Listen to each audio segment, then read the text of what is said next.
যে ছেলে খামারে স্বপ্ন দেখে, বিশ্বাস করো, সে শুধু টাকা না, স্বাধীনতা খুঁজে।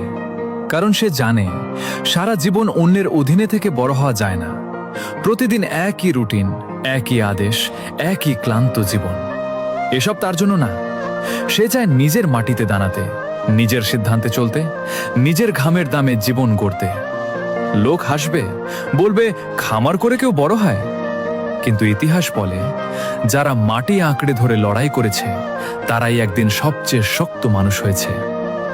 হ্যাঁ, রাতে ঘুম কম হবে, টেনশন থাকবে, লসও হবে কখনো কখনো, তবুও শান্তি আছে। কারণ দিন শেষে তুমি জানো তুমি নিজের স্বপ্নের জন্য যুদ্ধ করছো। মনে রাখো, একদিন এই ছোট খামারটাই তোমার সবচেয়ে বড় পরিচয় হবে। আর তখন যারা তোমাকে নিয়ে হাসছিল তারাই বলবে, ছেলেটা সত্যিই কিছু করে দেখাইছে।